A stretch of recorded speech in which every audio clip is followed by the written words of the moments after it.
हरे कृष्ण। ओम श्री बृहस्पति नमः। ब्रह्मांड के सत्य, ज्ञान और शुभता के प्रतीक बृहस्पति देवता को कोटि कोटि वंदन। हे बृहस्पति देव, आप ही तो हमारे जीवन के पथ प्रदर्शक हैं। और इस कथा की शुरुआत से पहले हम प्रार्थना करते हैं, हे देवगुरु, हम सभी के जीवन में रोशनी भर दें, हमारी हर विघ्न बाधा को दूर करें और हमें धर्म के मार्ग पर अडिग रखें। ये कथा सबके लिए कल्याणकारी सिद्ध हो, ऐसा हम सभी को आशीर्वाद दें। सभी प्रेम से बोलिए बृहस्पति देवता की जय। प्रिय श्रोताओं, अब सुनिए बृहस्पति देवता की संपूर्ण कथा। बृहस्पतिवार व्रत की पौराणिक कथा के अनुसार प्राचीन समय की बात है। भारतवर्ष में एक राजा राज्य करता था। वह बड़ा प्रतापी और दानी था। वह नित्य प्रति मंदिर में भगवान के दर्शन करने जाता था। वह ब्राह्मण और गुरु की सेवा किया करता था। उसके द्वार से कोई भी याचक निराश होकर नहीं लौटता था। वह प्रत्येक गुरुवार को व्रत रखता और पूजन करता था। हर दिन गरीबों की सहायता करता था, परंतु ये सब बातें उसकी रानी को अच्छी नहीं लगती थी। वो न तो व्रत करती, न ही किसी को एक भी पैसा दान में देती थी और राजा से भी ऐसा करने को मना किया करती थी। एक समय की बात है कि राजा शिकार खेलने वन को चले गए थे। घर पर रानी और दासी थी। उसी समय गुरु बृहस्पति साधु का रूप धारण करके राजा के दरवाजे पर भिक्षा मांगने आए।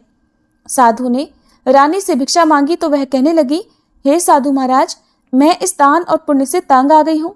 इस कार्य के लिए तो मेरे पतिदेव ही बहुत हैं।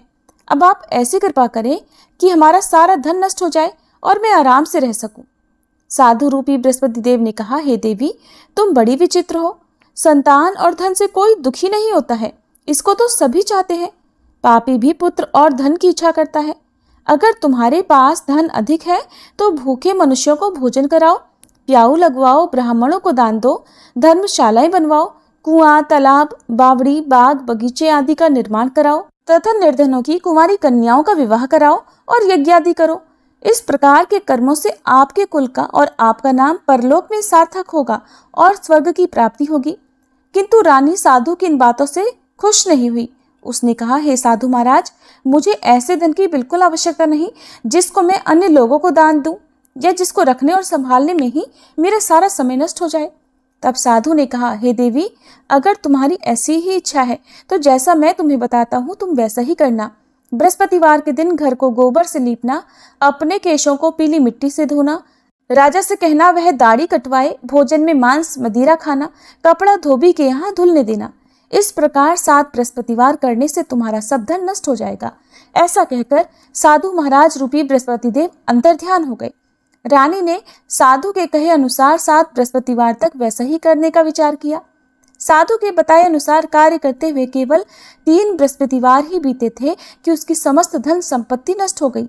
भोजन के लिए दोनों समय परिवार तरसने लगा तथा सांसारिक भोगों से दुखी रहने लगा। तब वह राजा रानी से कहने लगा, हे रानी, तुम यहाँ पर रहो, मैं दूसरे देश को जाता हूँ। क्योंकि यहाँ पर मुझे सभी मनुष्य जानते हैं, इसलिए मैं यहाँ कोई काम नहीं कर सकता। मैं परदेश जा रहा हूँ, वहाँ कोई काम धंधा करूँगा, शायद हमारे भाग्य बदल जाए। ऐसा कहकर राजा परदेश चला गया। वह वहाँ जंगल से लकड़ी काट कर लाता और शहर में बेचता। इस तरह जीवन व्यतीत करने लगा। इधर राजा के बिना रानी और दासियां दुखी रहने लगी। किसी दिन भोजन मिलता और किसी दिन जल पीकर ही रह जाती। एक बार रानी और दासियों को 7 दिन तक बिना भोजन के रहना पड़ा तो रानी ने अपनी दासी से कहा, हे दासी, यहाँ पास ही के नगर में मेरी बहन रहती है, वह बड़ी धनवान है। तू उसके पास जा और वहां से 5 सेर बेझर मांग कर ले आ, जिससे कुछ समय के लिए गुजर हो जाएगा। दासी रानी की बहन के पास गई। रानी की बहन उस समय पूजा कर रही थी। दासी ने रानी की बहन से कहा, हे रानी, मुझे आपकी बहन ने भेजा है, मुझे 5 सेर बेझर दे दो। दासी ने ये बात अनेक बार कही, परंतु रानी की बहन ने कोई उत्तर नहीं दिया, क्योंकि उस समय वह बृहस्पतिवार की कथा सुन रही थी। जब दासी को रानी की बहन से कोई उत्तर नहीं मिला तो वह बहुत दुखी हुई। उसे क्रोध भी आया। वह लौटकर रानी से बोली, हे रानी, आपकी बहन तो बहुत ही घमंडी है। वह तो छोटे लोगों से बात भी नहीं करती। मैंने उससे बहुत बार कहा, लेकिन उसने कोई उत्तर नहीं दिया। मैं वापस चली आई। रानी बोली, हे दासी, इसमें उसका कोई दोष नहीं है। जब बुरे दिन आते हैं तब कोई सहारा नहीं देता। अच्छे बुरे का पता विपत्ति में ही लगता है। अब तो जो ईश्वर की इच्छा होगी वही होगा। ये सब हमारे भाग्य का दोष है। उधर रानी की बहन ने सोचा कि मेरी बहन की दासी आई थी, परंतु मैं उससे नहीं बोली। इससे वह बहुत दुखी हुई होगी।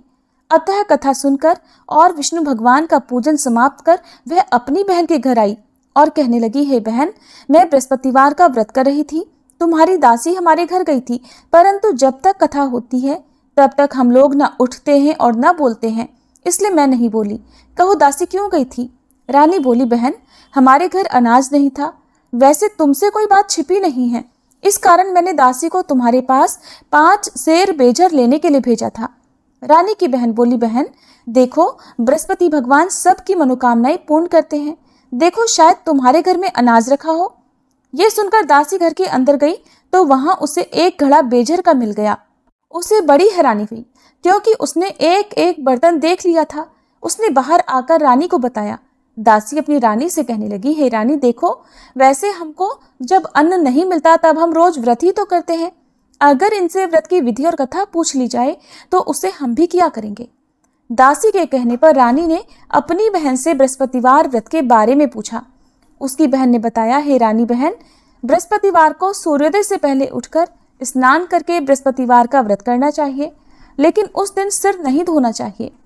बृहस्पतिवार के व्रत में चने की दाल और मुनक्का से विष्णु भगवान का केले के वृक्ष की जड़ में पूजन करें तथा दीपक जलावे। उस दिन एक ही समय भोजन करें। भोजन पीले खाद्य पदार्थ का करें और कथा सुने। इस प्रकार करने से गुरु भगवान प्रसन्न होते हैं, अन्न पुत्र धन देते हैं, मनोकामना पूर्ण करते हैं। व्रत और पूजन की विधि बताकर रानी की बहन अपने घर लौट गई। रानी और दासी दोनों ने निश्चय किया कि बृहस्पति देव भगवान का पूजन जरूर करेंगे। 7 दिन बाद जब बृहस्पतिवार आया तो उन्होंने व्रत रखा। घुड़साल में जाकर चना और गुड़ बीन लाई तथा उसकी दाल से केले की जड़ तथा विष्णु भगवान का पूजन किया। अब पीला भोजन कहाँ से आए? दोनों बड़ी दुखी हुई, परंतु उन्होंने व्रत किया था, इस कारण बृहस्पति देव भगवान प्रसन्न थे। एक साधारण व्यक्ति के रूप में वे 2 थालों में सुंदर पीला भोजन लेकर आए और दासी को देकर बोले, हे दासी, ये भोजन तुम्हारे और रानी के लिए है, तुम दोनों कर लेना। दासी भोजन पाकर बहुत प्रसन्न हुई और रानी से बोली, रानी जी भोजन कर लो। रानी को भोजन आने के बारे में कुछ नहीं पता था, इसलिए वह दासी से बोली, जा तू ही भोजन कर, क्यों तू व्यर्थ में हमारी हंसी उड़ाती है। तब दासी बोली, रानी, एक व्यक्ति भोजन दे गया है। तब रानी कहने लगी, वो भोजन तेरे लिए ही देकर गया है, तू ही भोजन कर। दासी ने कहा, वह व्यक्ति हम दोनों के लिए 2 थालों में भोजन देकर गया है, इसलिए मैं और आप दोनों ही साथ साथ भोजन करेंगी। फिर दोनों ने गुरु भगवान को नमस्कार कर भोजन किया। उसके बाद से वे प्रत्येक बृहस्पतिवार को गुरु भगवान का व्रत और पूजन करने लगी। बृहस्पति भगवान की कृपा से उनके पास धन हो गया, परंतु रानी फिर पहले की तरह से आलस्य करने लगी। तब दासी बोली, देखो रानी, तुम पहले भी इसी प्रकार आलस्य करती थी। तुम्हें धन रखने में कष्ट होता था, इस कारण सभी धन नष्ट हो गया। अब गुरु भगवान की कृपा से धन मिला है तो तुम्हें फिर आलस्य होता है। बड़ी मुसीबतों के बाद हमने ये धन पाया है, इसलिए हमें दान पुण्य करना चाहिए। तुम भूखे मनुष्यों को भोजन कराओ, प्याऊ लगवाओ, ब्राह्मणों को दान दो, कुआं, तालाब, बावड़ी आदि का निर्माण करवाओ, मंदिर पाठशाला बनवाकर दान दो, कुंवारी कन्याओं का विवाह करवाओ, धन को शुभ कार्यों में खर्च करो, जिससे तुम्हारे कुल का यश बढ़े और स्वर्ग प्राप्त हो और पितर भी प्रसन्न हो। दासी की बात मानकर रानी ने इसी प्रकार के कर्म करने प्रारंभ कर दिए, जिससे उनका काफी यश फैलने लगा।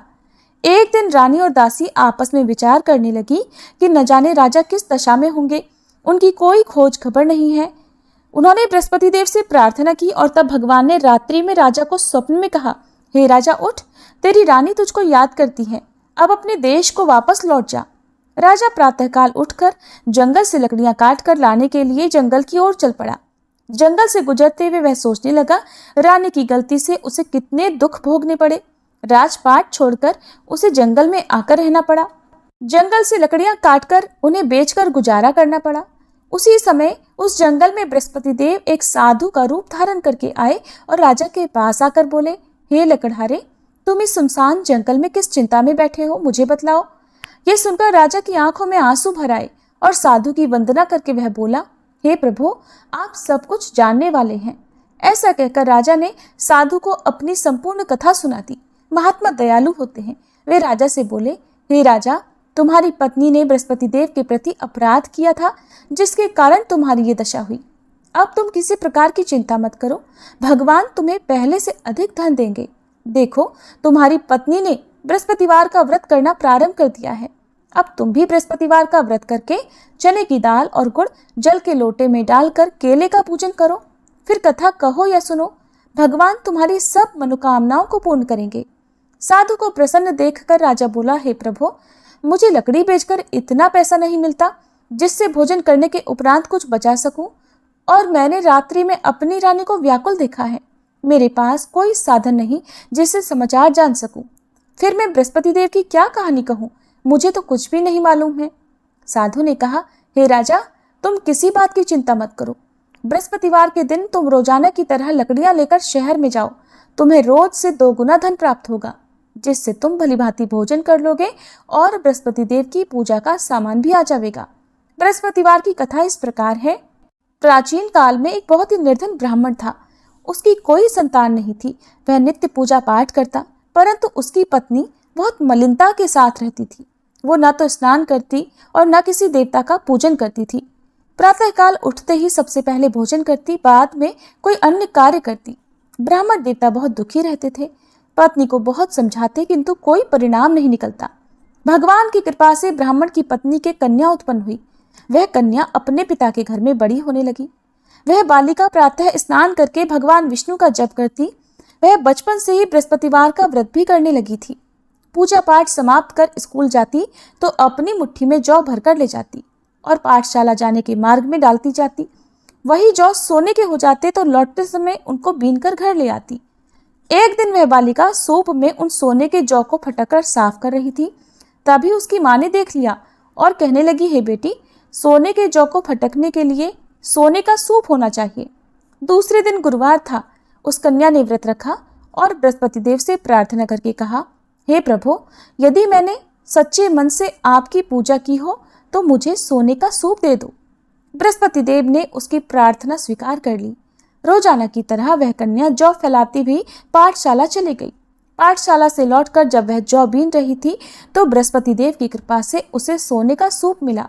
उसे वह घर ले आई और उससे जौ साफ करने लगी, परंतु उसकी माँ का वही ढंग रहा। एक दिन की बात है, वह कन्या सोने के सूप में जौ साफ कर रही थी। उस समय उस नगर का राजकुमार वहां से होकर निकला। इस कन्या के रूप और सोने के सूप में जौ को साफ करते देखकर वह उस कन्या पर मोहित हो गया। राजमहल आकर वह भोजन तथा जल त्याग कर उदास होकर लेट गया। राजा को जब राजकुमार द्वारा अन्न जल त्यागने का समाचार मिला तो अपने मंत्रियों के साथ वह अपने पुत्र के पास आया और बोले, हे बेटा, तुम्हें किस बात का कष्ट है? किसी ने अपमान किया है अथवा कोई और कारण है? मुझे बताओ, मैं वही करूंगा जिससे तुम्हें प्रसन्नता हो। तब राजकुमार ने अपने पिता की बातें सुनी और बोला, मुझे आपकी कृपा से किसी बात का दुख नहीं है। किसी ने मेरा अपमान नहीं किया है, परंतु मैं उस लड़की के साथ विवाह करना चाहता हूँ जो सोने के सूप में जौ साफ कर रही थी। ये सुनकर राजा आश्चर्य में पड़ गया और बोला, हे बेटा, इस तरह की कन्या का पता तुम ही लगाओ। मैं उसके साथ तुम्हारा विवाह अवश्य ही करवा दूंगा। राजकुमार ने राजा को उस लड़की के घर का पता बतलाया। मंत्री उस लड़की के घर गया और राजा का आदेश ब्राह्मण को सुनाया। कुछ ही दिन बाद ब्राह्मण की कन्या का विवाह राजकुमार के साथ संपन्न हो गया। कन्या के घर से जाते ही उस ब्राह्मण देवता के घर में पहले की तरह गरीबी का वास हो गया। अब भोजन के लिए भी अन्न बड़े मुश्किल से मिलता था। एक दिन दुखी होकर ब्राह्मण अपनी पुत्री से मिलने गया। बेटी ने पिता की दुखी अवस्था को देखा और अपनी माँ का समाचार पूछा।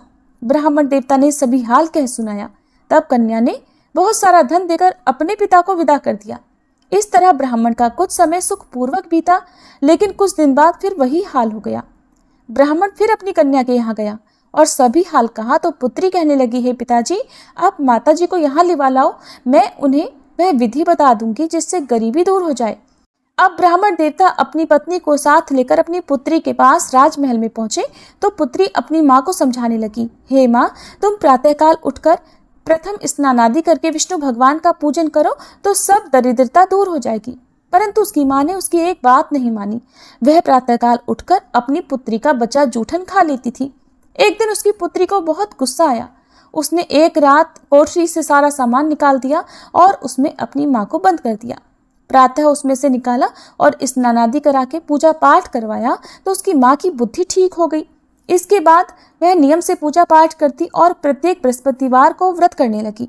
इस व्रत के पुण्य प्रभाव से उसकी माँ भी बहुत धनवान हो गई और बृहस्पति देवता के प्रभाव से स्वर्ग को गई। वह ब्राह्मण भी सुखपूर्वक इस लोक का सुख भोग कर स्वर्ग को प्राप्त हुए। इस तरह कहानी कहकर साधु महाराज वहां से लोप हो गए। धीरे धीरे समय बीतने पर फिर बृहस्पतिवार का दिन आया। राजा जंगल से लकड़ी काटकर किसी शहर में बेचने गए। उसे उस दिन और दिनों से अधिक धन मिला।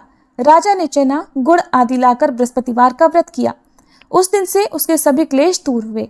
परंतु जब अगला गुरुवार का दिन आया तो वह बृहस्पतिवार का व्रत करना भूल गया।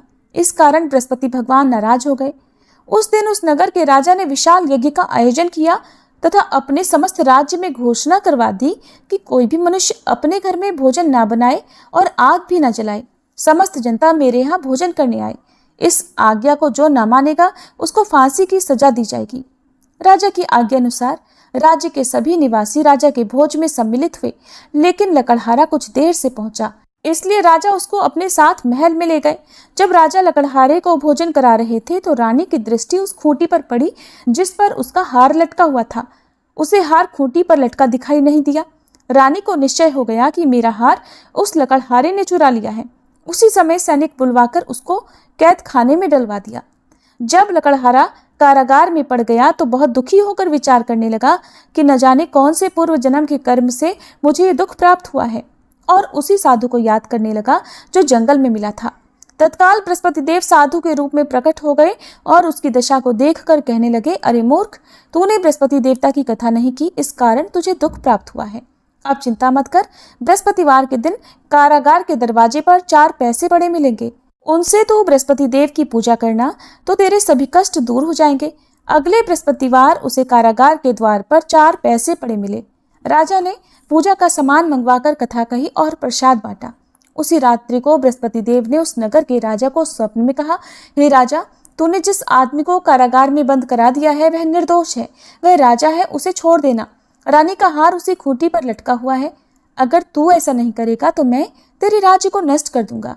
राजा प्रातःकाल उठा और खूंटी पर हार टंगा देखकर लकड़हारे को बुलाकर क्षमा मांगी तथा राजा के योग्य सुंदर वस्त्र आभूषण भेंट कर उसे विदा किया।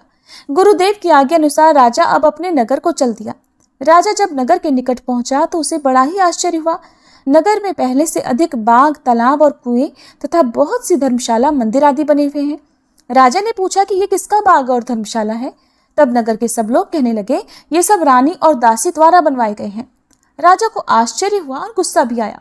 जब रानी ने खबर सुनी कि राजा आ रहे हैं तो उसने अपनी दासी से कहा, हे दासी, देख, राजा हमको कितनी बुरी हालत में छोड़ गए थे। वह हमारी ऐसी हालत देख कर लौट ना जाए, इसलिए तो दरवाजे पर खड़ी हो जा। रानी की आज्ञा अनुसार दासी दरवाजे पर खड़ी हो गई। जब राजा आए तो उन्हें अपने साथ महल में लिवा लाई। तब राजा ने क्रोध करके अपनी तलवार निकाली और पूछने लगा, बताओ, ये धन तुम्हें कैसे प्राप्त हुआ है? तब रानी ने बताया, हमें ये सब धन बृहस्पति देव के व्रत के प्रभाव से प्राप्त हुआ है। राजा ने तब निश्चय किया कि 7 रोज बाद तो सभी बृहस्पति देव का पूजन करते हैं, परंतु मैं रोजाना दिन में 3 बार कथा कहा करूंगा तथा रोज व्रत किया करूंगा। अब हर समय राजा के दुपट्टे में चने की दाल बंधी रहती तथा दिन में 3 बार वह कथा कहता। एक दिन राजा ने विचार किया कि चलो अपनी बहन के यहाँ आवे। इस तरह का निश्चय कर राजा घोड़े पर सवार होकर अपनी बहन के यहाँ चल पड़ा।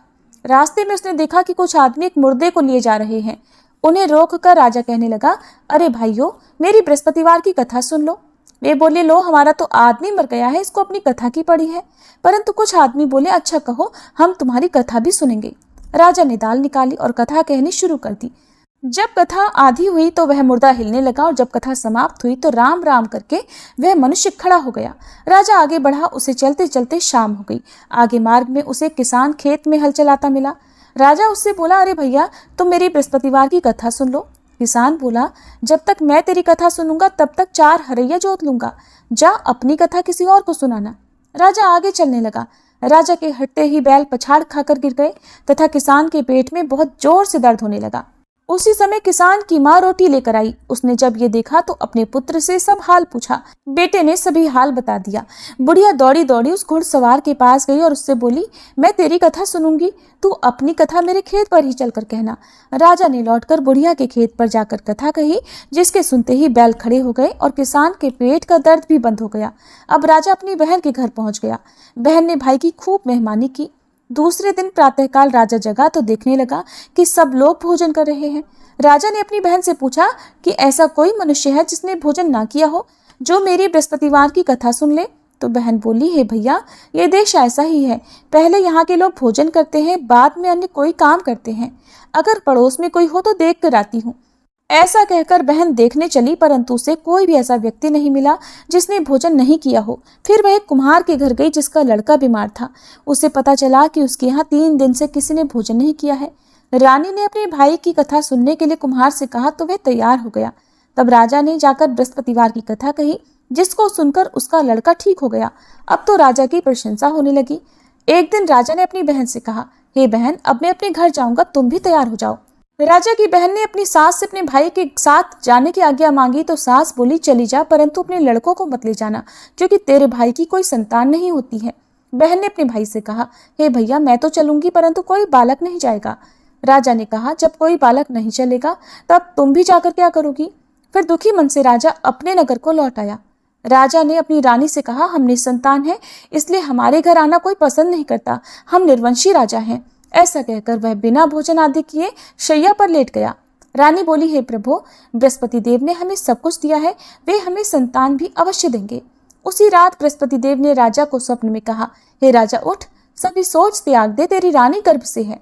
राजा को यह जानकर बड़ी प्रसन्नता हुई। 9वें महीने रानी के गर्भ से एक सुंदर पुत्र पैदा हुआ। जब राजा की बहन ने यह शुभ समाचार सुना तो वह बहुत खुश हुई तथा बधाई लेकर अपने भाई के यहाँ आई। तभी रानी ने कहा, घोड़ा चढ़कर तो नहीं आई, गधा चढ़ी आई। राजा की बहन बोली, भाई, मैं इस प्रकार न कहती तो तुम्हें संतान कैसे मिलती। बृहस्पति देव ऐसे ही हैं, जिसके मन में जो कामनाएं रहती है सभी को पूर्ण करते हैं।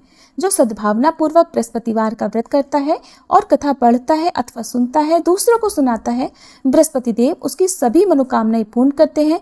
बृहस्पति देव उनकी सदैव रक्षा करते हैं। जो संसार में सद्भावना और सच्चे मन से बृहस्पति देव का पूजन करते हैं, उनकी सभी मनोकामनाएं उसी प्रकार पूर्ण होती हैं जैसे रानी और राजा ने बृहस्पति देव की कथा का गुणगान किया, उनकी सभी इच्छाएं बृहस्पति देव ने पूर्ण की। मनुष्य को हृदय से उनका मनन करते हुए जयकार करनी चाहिए। प्रेम से बोलिए, बृहस्पति देवता की जय। ये थी बृहस्पतिवार व्रत कथा। अब सुनिए आरती। ओम जय बृहस्पति देवा, स्वामी जय बृहस्पति देवा। छिन छिन भोग लगाऊं, कदली फल मेवा। ओम जय बृहस्पति देवा। तुम पूर्ण परमात्मा, तुम अंतर्यामी, स्वामी तुम अंतर्यामी।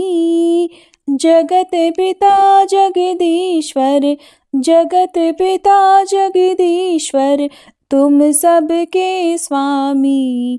ओम जय बृहस्पति देवा। चरणामृत निज निर्मल, सब पातक हरता, स्वामी सब पातक हरता। सकल मनोरथ दायक, सकल मनोरथ दायक, कृपा करो भरता। ओम जय बृहस्पति देवा। तन मन धन अर्पण कर, जो जन शरण पड़े, स्वामी जो जन शरण पड़े। प्रभु प्रकट तब होकर, प्रभु प्रकट तब होकर, आकर द्वार खड़े। ओम जय बृहस्पति देवा। दीन दयाल दयानिधि, भक्तन हितकारी, स्वामी भक्तन हितकारी। पाप दोष सब हरता, पाप दोष सब हरता, भव बंधन हारी। ओम जय बृहस्पति देवा। सकल मनोरथ दायक, सब संशय तारो, स्वामी सब संशय तारो। विषय विकार मिटाओ, विषय विकार मिटाओ, संतन सुखकारी। ओम जय बृहस्पति देवा। जो कोई आरती तेरी प्रेम सहित गावे, स्वामी प्रेम सहित गावे। ज्येष्ठानंद बंद सो निश्चय पावे। ओम जय बृहस्पति देवा, ओम जय बृहस्पति देवा, स्वामी जय बृहस्पति देवा। छिन छिन भोग लगाऊं, कदली फल मेवा। ओम जय बृहस्पति देवा।